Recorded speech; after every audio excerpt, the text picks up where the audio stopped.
Today I'm going to talk about Paul Ricoeur's theory of identity, especially narrative identity, as he describes it in his book, Oneself is Another. I would also recommend checking out my podcast, Overthink, which you can find on any of the platforms that you listen to podcasts on, and then also checking out our other videos in this channel. So now on to Ricoeur. Are you the same person that you were when you were a baby? How about 5 years ago? 5 minutes ago? Sure, you have the same DNA, the same name. You likely remember much of your past. But can any of these features really encapsulate who you are? And if you're constantly changing, how can you say that you're the same person over time? Philosophers call questions such as these questions of personal identity. They puzzle over continuity and re-identification. But a French philosopher, Paul Ricoeur, finds many of these puzzles misguided. He thinks that we tend to conflate two very importantly different concepts of personal identity: sameness and selfhood. And he thinks that in particular, the history of philosophy tends to focus on the first one, the question of sameness or the issue of sameness, and to ignore the second and arguably more important facet of personal identity, which is selfhood. He uses Latin terms to designate these two types of personal identity. Sameness is idem identity. It is identity as identical. And selfhood is ipse identity, which involves a dialectic of self and other that is constitutive of selfhood as such. But you won't find this notion of ipseity or selfhood in many debates around personal identity, especially in Anglo-American philosophy, because he thinks the debate between what are known as qualitative and quantitative accounts of personal identity only treat idem identity. And so you might think about the question of permanence in time, right? How do I know that I'm the same person now that I was 5 years ago? Do I define that in terms of a quantitative sense of personal identity? I am one person then and now, same person. Or in terms of qualitative identity, do I have enough of the same attributes now that I had then, or enough of the same memories, et cetera, to identify me as the same person? Ricoeur's notion of ipseity or selfhood is important to read against the background of 20th century French philosophy out of which he's working, especially the tradition of phenomenology, where one of the central contentions is that human consciousness is fundamentally different from the way of beings of things in the world. You might think about Heidegger's notion of Dasein, for instance. Ipseity or selfhood for Ricoeur has to do with our relation to our own possibilities, irreducible to qualities. He says that authentic selfhood actually involves moments of self-dispossession, and that this is part of what is at work in ipseity, because ipseity is dialectic and is relational. Instead of thinking about the self as a thing that is either the same or not over time, the ontology of selfhood must begin on the ground of acting. Selfhood is an existential for Ricoeur, and in this he's deeply influenced by Heidegger and Aristotle. Now, this isn't to say that there's no role for idem identity for Ricoeur. He thinks that idem identity is important, or sameness. It's just that it is not the only form of identity, and as I mentioned before, arguably not the most important, and so we need to investigate both idem identity and ipseity, or ipse identity, sameness and selfhood. One of the ways that Ricoeur wants to characterize idem identity is in terms of character. For him, idem identity cannot be a matter of a category of substance, because selfhood is not a thing like other things are in the world. And that's even true of idem identity. It's not just true of ipseity. He says that character is the set of distinctive marks which permit the re-identification of a human individual as being the same, or a set of lasting dispositions that characterize the self, right? Ways that a person is recognized. And so character relates to the way that others are seeing me, right? How are they recognizing me, or what they're ascribing to me?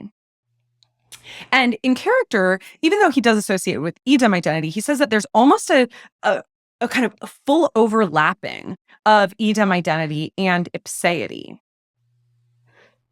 He says, this is a quote from page 121 of the text, that character is able to constitute the limit point where the problematic of ipse becomes indiscernible from that of idem, and where one is inclined not to distinguish them from one another.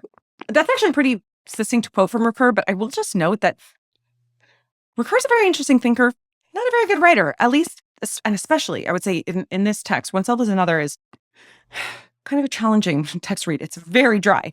But in any case, character for him is second nature. And to say that it's second nature is actually to say it is me, myself. It is ipse announcing itself as idem. So it almost seems as if over time, through repeated actions, and this is pretty Aristotelian, the self is establishing a certain character through habits, through behaviors, through actions, through being recognized as such by others. And that is making the self into as close as a thing as it's going to get, even though, as we said before, it's not going to be a thing ultimately. If idem identity and ipse identity almost completely overlap in the question of character, there's another really crucial aspect of selfhood where that does not happen. And that is the act of keeping one's word, keeping a promise. Keeping one's word is a phenomenon that Ricoeur sees as unique to ipse identity. He says that it is in keeping one's word that selfhood and sameness cease to coincide.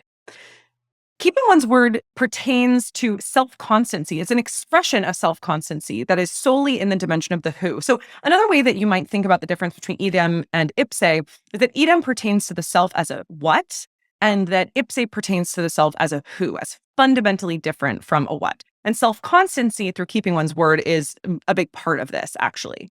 And self-constancy involves self-constancy over time, right? If character is the result, and still ongoing for sure, but to some degree the result of sedimented past actions that have created the self into some sort of recognizable, not quite thing, but almost, then ipseity is something that really projects us radically towards the future and is fundamentally oriented to time in its multi-directional character. Now we can think about how this relates to Ricoeur's notion of narrative identity.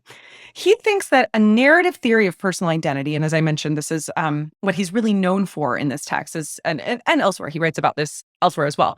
But this association of Ricoeur with narrative identity theory is pretty well established. He thinks that the dialectic of idem and ipse is best figured by a conception of personal identity that is not rooted in material or substance over time, but is rooted instead in narrative.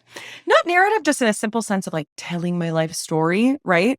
But having as its task, he writes in this text, balancing the immutable traits that this identity owes to the anchoring of the history of a life and a character.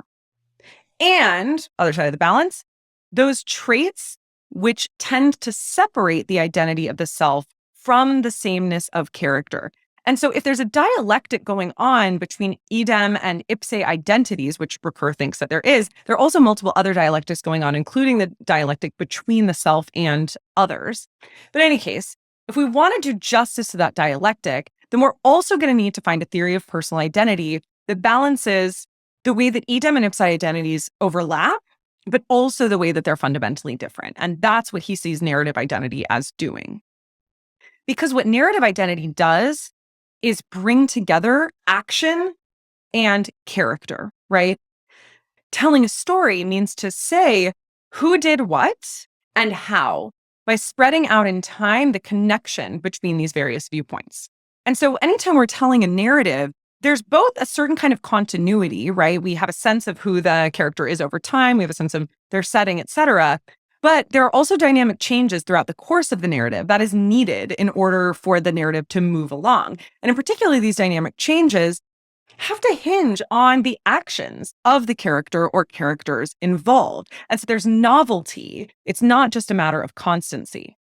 So narrative for Ricoeur is not a simple matter of just telling your life story and that's who you are, right? Like, I'm the great American novelist or something like that. It is actually being able to track the dynamic relations of character and action over the course of a life.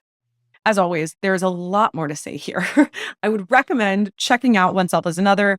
and slogging through its dry prose because it's a quite interesting text, especially the second half of it where Ricoeur is really getting into the meat and potatoes of his theory, which I've just very briefly touched on here. So check it out. Thank you.